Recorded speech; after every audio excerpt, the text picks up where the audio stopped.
देखो शिखरे आपणଙ୍କୁ स्वागत। आज ମୁଁ ଆପଣଙ୍କ ପାଇଁ ନେଇ ଆସିଛି ଦେଶ ବିଦେଶର 30ଟି ଗୁରୁତ୍ୱପୂର୍ଣ୍ଣ ଖବର। ଆପଣଙ୍କୁ ଅନୁରୋଧ ଭିଡ଼ିଓଟିକୁ ସମ୍ପୂର୍ଣ୍ଣ ଦେଖିବେ। ନମ୍ବର 1, ପାନ୍ କାର୍ଡ଼ ପରି ଏବେ ଆଧାର କାର୍ଡ଼ ସହ ଲିଙ୍କ ହେବ ଭୋଟର ଆଇ କାର୍ଡ଼। ନିର୍ବାଚନୀ ପାରଦର୍ଶିତା ବଢ଼ାଇବା ଉଦ୍ଦେଶ୍ୟରେ ଏବେ ଭୋଟର ଆଇଡିକୁ ଆଧାର ସହ ସଂଯୋଗ କରିବା ପ୍ରକ୍ରିୟା ଜୋରଦାର କରାଯାଇଛି। ପାନ୍ କାର୍ଡ଼ ପରି ଏବେ ଭୋଟର ପରିଚୟ ପତ୍ରକୁ ମଧ୍ୟ ଆଧାର ସହ ସଂଯୋଗ କରିବା ଯୋଜନା ଉପରେ ନିର୍ବାଚନ ଆୟୋଗ ଗମ୍ଭୀରତାର ସହ କାମ କରୁଛନ୍ତି। ଏହି କ୍ରମରେ ଆଗାମୀ ସପ୍ତାହରେ ନିର୍ବାଚନ ଆୟୋଗଙ୍କ ଗୁରୁତ୍ୱପୂର୍ଣ୍ଣ ବୈଠକ ହେବାକୁ ଯାଉଛି। ଏଥିରେ ଗୃହ ମନ୍ତ୍ରଣାଳୟ, ଆଇନ ମନ୍ତ୍ରଣାଳୟ ଓ ଆଧାର ଜାରି କରୁଥିବା ସଂସ୍ଥା UIDAIର ଶୀର୍ଷ ଅଧିକାରୀ ଯୋଗ ଦେବେ। ନକଲି କାର୍ଡ଼ ଓ ଡୁପ୍ଲିକେଟ୍ ମତଦାତାଙ୍କୁ ଚିହ୍ନଟ କରି ମତଦାତା ତାଲିକାକୁ ସ୍ୱଚ୍ଛ କରିବା ଉଦ୍ଦେଶ୍ୟରେ ଏହି ପଦକ୍ଷେପ ନେବାକୁ ଯାଉଛନ୍ତି ସରକାର। ନମ୍ବର 2, ଫେରିବେ ସୁନିତା। ISS ଗଲା କ୍ରୁ 10 ମିଶନ। ଅପେକ୍ଷାର ଘଟିଲା ଅନ୍ତ।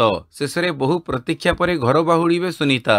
ଶୁକ୍ରବାର ନାସା ଏବଂ ଏଲନ୍ ମସ୍କଙ୍କ ସ୍ପେସ୍ଏକ୍ସ ଆନ୍ତର୍ଜାତୀୟ ମହାକାଶ ଷ୍ଟେସନକୁ ଏକ ନୂଆ ଦଳ ପଠାଇଛି, ଯାହା 9 ମାସ ଧରି ଫସି ରହିଥିବା ମହାକାଶଚାରୀ ସୁନିତା ୱିଲିୟମ୍ସ ଏବଂ ବୁଚ୍ ୱିଲମରଙ୍କ ପାଇଁ ଘରକୁ ଫେରିବା ପାଇଁ ଆଶାର କିରଣ ଯୋଗାଇଛି।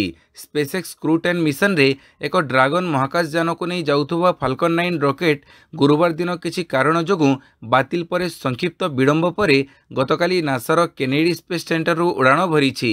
ନମ୍ବର 10, ଶ୍ରୀମନ୍ଦିରକୁ ସ୍ପାଇ କ୍ୟାମେରା ନେଇ ଯୁବକ ଗିରଫ। ଶ୍ରୀମନ୍ଦିରକୁ ସ୍ପାଇ କ୍ୟାମେରା ନେବା ଅଭିଯୋଗରେ ଗିରଫ ହେଲେ ଯୁବକ। ଜଣେ ଯୁବକଙ୍କୁ ସିଂହଦ୍ୱାର ଥାନା ପୁଲିସ ଅଟକ ରଖିଛି। ଅଟକ ଯୁବକ ଜଣକ ହେଉଛନ୍ତି ଭାସ୍କର ସାମନ୍ତ। ପୁଲିସ ସୂଚନା ଅନୁଯାୟୀ କାଲି ସକାଳେ ଭାସ୍କର ଏକ ସ୍ପାଇ କ୍ୟାମେରା ନେଇ ଶ୍ରୀମନ୍ଦିରକୁ ପ୍ରବେଶ କରିଥିଲେ। ପୁଲିସ ତାଙ୍କୁ ଧରିବା ପରେ ତାଙ୍କ ପାଖରୁ ସ୍ପାଇ କ୍ୟାମେରା ଜବତ କରିଥିଲା। ସ୍ପାଇ କ୍ୟାମେରାରେ ଭାସ୍କର ଶ୍ରୀମନ୍ଦିର ଭିତର ଭିଡ଼ିଓ ସୁଟିଂ କରିଥିବା ତଦନ୍ତରୁ ଜଣାପଡ଼ିଛି।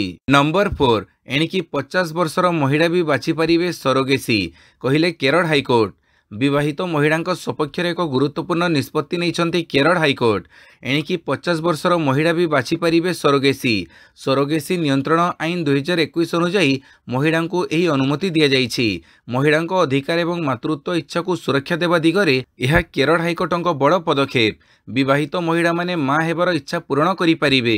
51 ବର୍ଷ ବୟସରେ ପହଞ୍ଚିଥିବା ମହିଳା ସରୋଗେସି ଆଇନ 2021 ଅନୁଯାୟୀ ସରୋଗେସି ବାଛିପାରିବେ। ପାଣିପାଗ ସୂଚନା। ଖରାରେ ସିଝୁଛି ଓଡ଼ିଶା। 18 ଯାଏଁ ସିଭିୟର ହିଟୱେଭ୍ ଜାରି। ଖରାରେ ସିଝୁଛି ଓଡ଼ିଶା। ରାଜ୍ୟରେ ଏବେଠୁ ତାତିର ପ୍ରକୋପ ବଢ଼ିଲାଣି। ବାହାରକୁ ବାହାରିବା ବି ମୁସ୍କିଲ ହୋଇପଡ଼ିଲାଣି। ଭୀଷଣ ଖରା ଚାଲିଛି। ଉପକୂଳରୁ ଉପାନ୍ତ ଅଞ୍ଚଳରେ ପ୍ରବଳ ତାତି। 18 ତାରିଖ ଯାଏଁ ସିଭିୟର ହିଟୱେଭ୍ ଓ ଉଷ୍ମ ରାତି ପାଇଁ ଚେତାବନୀ ଜାରି କରିଛି ଭୁବନେଶ୍ୱର ପାଣିପାଗ କେନ୍ଦ୍ର। ରାଜ୍ୟରେ ଦିନ ତାପମାତ୍ରା ସ୍ୱାଭାବିକଠାରୁ 2ରୁ 3 ଡିଗ୍ରୀ ଅଧିକ ରହିଥିବା ବେଳେ ଉତ୍ତର ଆଭ୍ୟନ୍ତରୀଣ ଓଡ଼ିଶାରେ 5ରୁ 6 ଡିଗ୍ରୀ ତାପମାତ୍ରା ଅଧିକ ରହିଛି। 16 ତାରିଖରେ 3 ଜିଲ୍ଲାକୁ ଭୀଷଣ ଗ୍ରୀଷ୍ମ ଲହରୀ ପାଇଁ ଅରେଞ୍ଜ ୱାର୍ଣ୍ଣିଂ ଜାରି ହୋଇଛି। ଆଗାମୀ 5 ଦିନ ପାଗରେ ପରିବର୍ତ୍ତନ ହେବାର ସମ୍ଭାବନା ନଥିବା ଭୁବନେଶ୍ୱର ପାଣିପାଗ କେନ୍ଦ୍ର ପକ୍ଷରୁ ସୂଚନା ଦିଆଯାଇଛି। ନମ୍ବର 6, ଇଣ୍ଡସ୍ଇଣ୍ଡ ବ୍ୟାଙ୍କ ପାଖରେ ଅଛି ପର୍ଯ୍ୟାପ୍ତ ପୁଞ୍ଜି। ଜମାକାରୀଙ୍କୁ ଚିନ୍ତା କରିବାର ଆବଶ୍ୟକତା ନାହିଁ, କହିଲା RBI। ଇଣ୍ଡସ୍ଇଣ୍ଡ ବ୍ୟାଙ୍କରେ ଚାଲିଥିବା ସଂକଟ ଭିତରେ କେନ୍ଦ୍ରୀୟ bank reserve bank of India ଏକ ବୟାନ ଜାରି କରିଛି। ଏହି ବୟାନରେ ରିଜର୍ଭ ବ୍ୟାଙ୍କ କହିଛି ଯେ ଇଣ୍ଡସ୍ଇଣ୍ଡ ବ୍ୟାଙ୍କ ଆର୍ଥିକ ରୂପେ ସ୍ଥିର ଅଛି ଓ ବ୍ୟାଙ୍କ ପାଖରେ ପର୍ଯ୍ୟାପ୍ତ ମାତ୍ରାରେ ପୁଞ୍ଜି ରହିଛି, ତେଣୁ ଜମାକାରୀଙ୍କୁ ଚିନ୍ତା କରିବାର କୌଣସି ଆବଶ୍ୟକତା ନାହିଁ। ରିଜର୍ଭ ବ୍ୟାଙ୍କ ନିଜ ବିବୃତ୍ତିରେ କହିଛି ଯେ ବ୍ୟାଙ୍କର ଆର୍ଥିକ ପରିଣାମକୁ ଅଡିଟରଙ୍କ ଦ୍ୱାରା ସମୀକ୍ଷା କରାଯାଇଛି। ଏଥିରେ ଜଣାପଡ଼ିଛି ଯେ 2024 ଡିସେମ୍ବର 31ରେ ଶେଷ ହୋଇଥିବା ତ୍ରୟମାସରେ ପର୍ଯ୍ୟାପ୍ତ ପୁଞ୍ଜି ରହିଛି ଓ ଏହାର ପୁଞ୍ଜି ପର୍ଯ୍ୟାପ୍ତତା 16.46% ରହିଛି। ଅନ୍ୟପଟେ ଯୋଗାଣ କଭରେଜ ଅନୁପାତ 70.20% ରହିଛି। ନମ୍ବର 7, 2 ଦିନିଆ ଦିଲ୍ଲୀ ଗସ୍ତରେ ମୁଖ୍ୟମନ୍ତ୍ରୀ ମୋହନ ଚରଣ ମାଝୀ। 2 ଦିନିଆ ଦିଲ୍ଲୀ ଗସ୍ତରେ ମୁଖ୍ୟମନ୍ତ୍ରୀ ମୋହନ ଚରଣ ମାଝୀ। କାଲି ଅପରାହ୍ନରେ ମୁଖ୍ୟମନ୍ତ୍ରୀଙ୍କର ଦିଲ୍ଲୀ ଗସ୍ତ କାର୍ଯ୍ୟକ୍ରମ ଆରମ୍ଭ ହୋଇଛି। ଏହି ଗସ୍ତ ଅବସରରେ କେନ୍ଦ୍ରମନ୍ତ୍ରୀଙ୍କୁ ଭେଟିପାରନ୍ତି ମୁଖ୍ୟମନ୍ତ୍ରୀ। ସେ ରବିବାର ସନ୍ଧ୍ୟାରେ ଭୁବନେଶ୍ୱର ଫେରିବେ ବୋଲି ସୂତ୍ରରୁ ଜଣାପଡ଼ିଛି। ପାଣିପାଗ ସୂଚନା। ଖରାରେ ସିଝୁଛି ଓଡ଼ିଶା। 18 ଯାଏଁ ସିଭିୟର ହିଟୱେଭ୍ ଜାରି। ଖରାରେ ସିଝୁଛି ଓଡ଼ିଶା। ରାଜ୍ୟରେ ଏବେଠୁ ତାତିର ପ୍ରକୋପ ବଢ଼ିଲାଣି। ବାହାରକୁ ବାହାରିବା ବି ମୁସ୍କିଲ ହୋଇପଡ଼ିଲାଣି। ଭୀଷଣ ଖରା ଚାଲିଛି। ଉପକୂଳରୁ ଉପାନ୍ତ ଅଞ୍ଚଳରେ ପ୍ରବଳ ତାତି। 18 ତାରିଖ ଯାଏଁ ସିଭିୟର ହିଟୱେଭ୍ ଓ ଉଷ୍ମ ରାତି ପାଇଁ ଚେତାବନୀ ଜାରି କରିଛି ଭୁବନେଶ୍ୱର ପାଣିପାଗ କେନ୍ଦ୍ର। ରାଜ୍ୟରେ ଦିନ ତାପମାତ୍ରା ସ୍ୱାଭାବିକଠାରୁ 2ରୁ 3 ଡିଗ୍ରୀ ଅଧିକ ରହିଥିବା ବେଳେ ଉତ୍ତର ଆଭ୍ୟନ୍ତରୀଣ ଓଡ଼ିଶାରେ 5ରୁ 6 ଡିଗ୍ରୀ ତାପମାତ୍ରା ଅଧିକ ରହିଛି।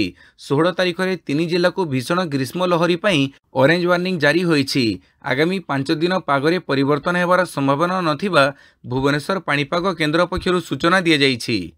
नंबर 9 बिहार रे होली उत्सव पालन बेले विभिन्न स्थान रे 19 मृत।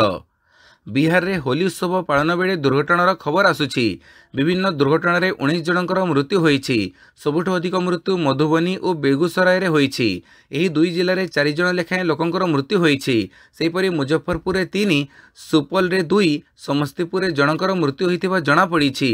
बिहार रो अनेक जिले में शुक्रवार होली पालन होइथिला आउ किछि जिले में शनिवार लोके होली उत्सव पालन करुछंती।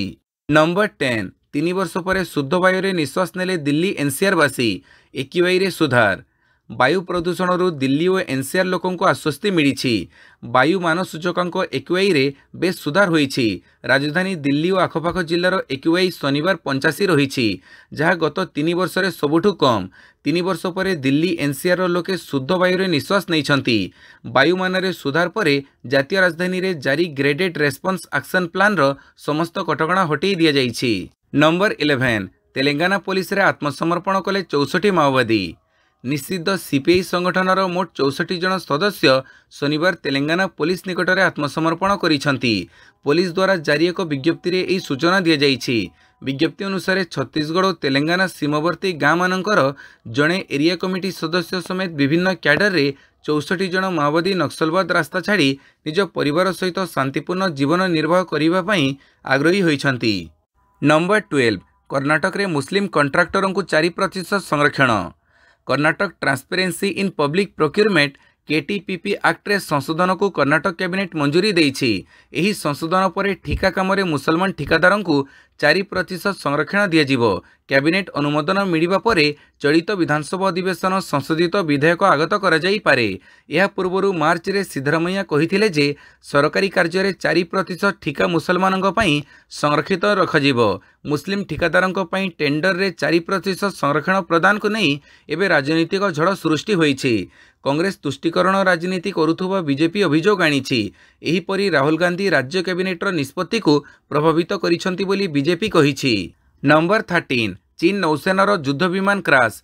प्रशिक्षण अभ्यास बेले दुर्घटना। चीन रू एक बड़ खबर आसुछि। चीन रे प्रशिक्षण अभ्यास काल रे शनिवार एक नौसेना युद्ध विमान दुर्घटनाग्रस्त होई ध्वंस हो जाइछि। तेबे एही दुर्घटना रे केही हताहत होई नथिबार जणा पड़िछि।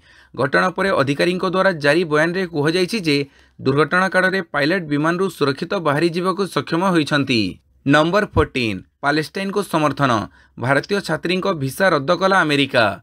अमेरिका रे पालेस्टाइन को समर्थन करिबा भारतीय छात्री को महंगा पड़ी।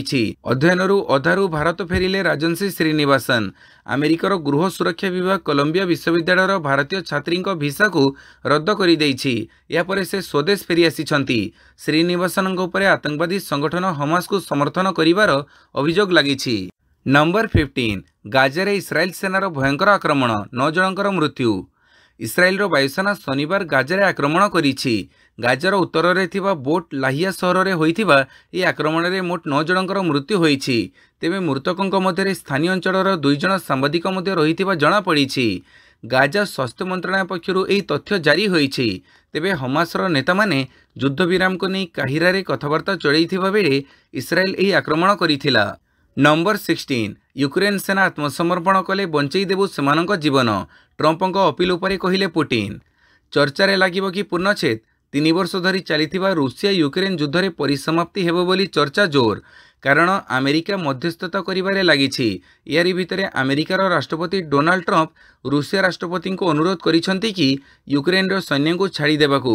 हेले पुटिन कहिसंती आमे आपणको कथा को सेतेबेले सम्मान देबु जेतेबेले यूक्रेन सैन्य माने आत्मसमर्पण करिवे। अमेरिकार मध्यस्थता परे रूसिया सुरक्षा परिषद उपाध्यक्ष कहिसंती यूक्रेन सैन्य माने जदि हथियार छाड़ी देबे तेबे आमे सेमानंकु नुआ जीवन देबु। हेले सेमाने जदि हथियार न छाड़ीबे ताहेले मृत्युदंड ही मिलिबो। नंबर 17 आसुची वर्षा। यही 2 दिन छेचिब। राज्य में किछि दिन है तापमात्रा उपर मुहां रही। एही स्थिति रे शनिवार पश्चिम ओडिशा रे प्रबल खरा अनुभूत होईछि। शनिवार दिन 2:30 सुधा संबलपुर में तापमात्रा 42 डिग्री रेकर्ड करा जाइछि। एही परिप्रेक्षी रे शनिवार ठारू 3 दिन पई राज्यर विभिन्न जिले में हिटवेव वार्निंग जारी करिछि पाणीपाग विभाग। हेले आसंता 19 और 20 तारिख रे राज्यर किछि स्थान में वर्षा हेबार संभावना रहिथिबा नै आंचलिक पाणीपाग केन्द्र निर्देशिका मनोरमा महांती शनिवार सूचना दैछंती। एने राज्यवासी को गरम रु टिके आश्वस्ति मिलिबो। राज्यर सुंदरगढ़ केन्दुझर मयूरभंज और बालेश्वर जिले में वर्षा हेबार संभावना रही पाणीपाग विभाग पक्षर सतर्क सूचना जारी कर नंबर 18 जेल रे रहिबे रान्या जामिन आवेदन को खारज कले कोर्ट। सुना चोरा चालान मामलें कन्नड़ अभिनेत्री रान्या राव को जेल रे रहिबाकु पड़िबो। शुक्रवार आर्थिक अपराध अदालत तांको जामिन आवेदन को खारज कर दैछंती। अर्थनैतिक अपराध पई से स्वतंत्र कोर्ट रे जामिन आवेदन करिथिले। एही अभियोगर गंभीरता को दृष्टि रे रखी जामिन प्रदान करिबाकु मना करि दैथिबा विचारपति विश्वनाथ सी गोवार कहिसंती। नंबर 19 होली रे अघटन बड़म्ब भट्टारिका महानदी रे बुड़ी युवक निखोज। होली रे अघटन बड़म्ब भट्टारिका महानदी रे गाधोइबा बेले बुड़ीगले युवक महंगराजपुर गाँवर 27 वर्षीय प्रमोद राउत बोली जनापड़ी। अग्निशम बाहिनी घटनास्थल में पहुंची उद्धार कार्य चलैछि। सूचना अनुसार 3 जन सांग होली खेली सारी गाधोइबाकु भट्टारिका पीठ स्थित महानदी को जाइथिले। गाधोउथिबा बेले 3 युवक बुड़ी जाइथिबा देखि जड़े नाविक होली डंगारे 2 जन को उद्धार करथिले। तेबे आउ जन को उद्धार पई गला बेलको प्रमोद पानी रे बुड़ी निखोज हो जाइथिले। बालीझरी और बड़म्ब अग्निशम बाहिनी घटनास्थल में पहुंची निखोज युवकों को खोजाखोजी जारी रखी। नंबर 20 2026 रे अंत हेब विश्व भयभीत करुच्ची पदार्थ वैज्ञानिक भविष्यवाणी। प्रसिद्ध पदार्थ विज्ञानी हेंज वन फोस्टर अनुसार 2026 मानव जाति एक बहुत खराब वर्ष हो पारे। सही वर्ष नवेम्बर 13 तारिख में विश्वर अंत हो पारे। फोस्टर विश्वास करती जे विश्वर द्रुत वर्धित जनसंख्या, खाद्य सुरक्षा, शहरीकरण, जंगल क्षय एवं जलवायु परिवर्तन भली कारणगुड़िक मिलित भाव में 2026 मसीह मानव जाति गंभीर चैलेंज सृष्टि करिपारे। नंबर 21 भारत विरोध में पाकिस्तान गंभीर आरोप। दिल्ली रे होछि train hijack planning. Pakistan Balochistan रे जाफर एक्सप्रेस ट्रेन उपरे आक्रमण घटना को नहीं पाकिस्तान सेना भारत विरुद्ध में गंभीर अभियोग आनी। DG ISPR lieutenant general Ahmed Sharif Chaudhry कहते जे बलूचिस्तान रे आतंकवाद पर समस्त पांठी भारतरू करा जाउछि। शुक्रवार दिन बलूचिस्तान मुख्यमंत्री सरफराज बोगती जनरल चौधरी ट्रेन अपहरण मामला उपर एक सांबादिक सम्मेलन करथिले, जोठारे से ही विवृत्ति देइथिले। एही समय से गोटे पटे पाकिस्तानी सेनार प्रशंसा करथिले, अन्य पटे संपूर्ण घटना पई से भारत को दायी करथिले। नंबर 22 निज बयान रु वन चाइना नीति को हटेले G7 राष्ट्र। G7 राष्ट्र निज बयान रे वन चीन नीति को हटेइबा परे नुआ विवाद सृष्टि होईछि। एही पदक्षेप को चीन कड़ा निंदा करिछि और एहाकु निजर अखंडता प्रति विपद बोली कहिछि। बेजिंग G7 रो एही निष्पत्ति को अहंकारी और दोमुहा नीति बोली कहिछि। यासो एहाकु चीन रो आभ्यंतरीण मामला रे हस्तक्षेप बोली कहिछि। शनिवार जारी रिपोर्ट अनुसार G7 निजर ताइवान सह संबंधित बयान रु एक चीन नीतिर उल्लेख को हटेई देइछि, जहाँ दीर्घ वर्ष धरी एही क्षेत्र में शांति और स्थिरता बजाय रखिबार आधार होई रहिछि। एही नीति अधीन रे अमेरिका समेत अनेक देश आनुष्ठानिक भाव ताइवान को स्वतंत्र राष्ट्रर मान्यता देउनाहांती, किंतु अनौपचारिक संपर्क रखिछंती। G7 एही परिवर्तन को नहीं विशेषज्ञ मत जे चीन प्रति पाश्चात्य देशगुड़िकर यह कड़ा आभिमुख्य दर्शाउछि। नंबर 23 पद्म पुरस्कार 2026 पई नामांकन आरंभ। जुलाई 31 शेष तारीख। पद्म पुरस्कार 2026 पई नामांकन आजिठारु आरंभ होईछि। पद्म पुरस्कार पई नामांकनर शेष तारीख चलित वर्ष जुलाई 31 रही। ऑनलाइन रे केवल राष्ट्रीय पुरस्कार पोर्टाल awards.gov.in रे एही पुरस्कार लगी नामांकन अथवा नामांकन लगी सुपारिश ग्रहण करा जिवो। 2026 गणतंत्र दिवस अवसर में पुरस्कार पई मनोनीत व्यक्ति नाम घोषणा करा जिवो। नंबर 24 आसाम राइफल्स बाटालियन जमी मिजोरम सरकार को हस्तांतर कले स्वराष्ट्र मंत्री।